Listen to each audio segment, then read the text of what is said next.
Like, people have a lot of guilt.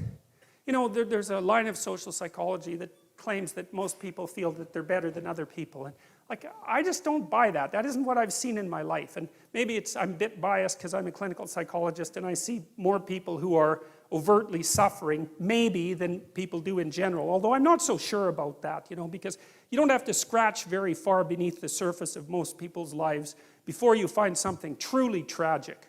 And I don't mean the sort of tragedy that you whine about. I mean, you know, your mother has Alzheimer's, or your best friend committed suicide, or you have a close relative with cancer, or you have a sick child, or, you know, there's something wrong with you, because almost everyone has at least one really terrible thing wrong with them. And if you don't, hey, you will, so, you know. So, you know, that tragic sense of being is there with people all the time. And it's also the case that in my experience, like, I rarely meet someone who says, hey, you know, I'm doing everything I possibly can, I'm a hell of a guy, and I can't see how I could possibly improve, you know? You meet someone like that, you think they're narcissistic, right? And you're right. But most people don't feel that way. They feel like they could do a hell of a lot better than they are, and they're quite acutely aware of their faults, and they don't feel that they're what they should be.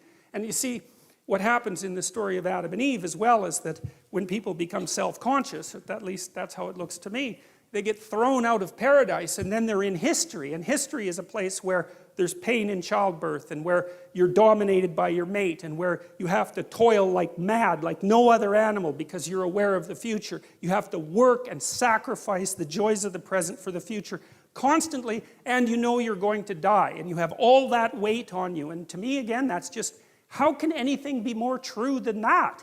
That's just, as far as I can tell, that's just how it is, unless you're naive beyond comprehension. There's something about your life that is echoed in that representation. And why it is that, I mean, we're such strange creatures because we don't seem to really fit into being in some sense, and that's also what's expressed in the notion of the fall.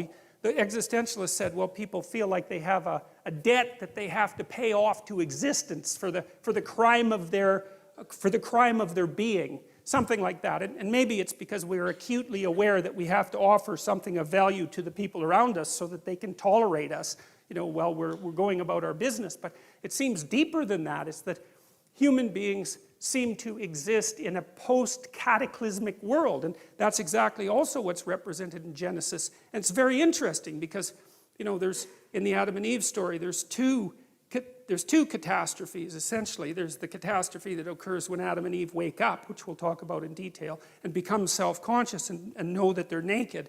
And their eyes are open, right? So that's the terminology that's used. And to have your eyes open means to have an increment in consciousness, essentially, because eyes are associated with consciousness for human beings because we're intensely visual animals.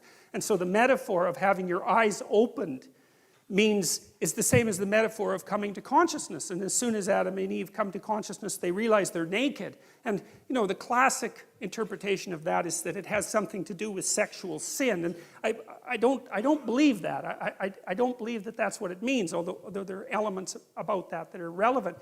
It's more that to realize that you're naked, it's like, you know, if you dream that you're naked on a stage in front of people, that's not a sexual dream, man, unless you're some kind of strange exhibitionist, right? It's you want to cover yourself up and get the hell off that stage as fast as possible. And so to be naked in front of a crowd is to have everyone, it's to have the judgment of the social world focused on your self-evident inadequacies. And that makes people self-conscious, and that's a real human state. It's associated with neuroticism in the Big Five trait model. But people don't like that at all. They don't like having their fragility and vulnerability exposed to the group. It's one of the two major fears of people, because one is social humiliation, and the other is something like mortality and death. And like your typical agoraphobic, for example, gets to have both those fears at the same time, because it's usually a she, tends to believe she's going to have a very spectacular and exhibitionistic heart attack in a public place and make a terrible fool of herself while she's dying. So, and then that's a good example of the two archetypal fears that characterize human beings.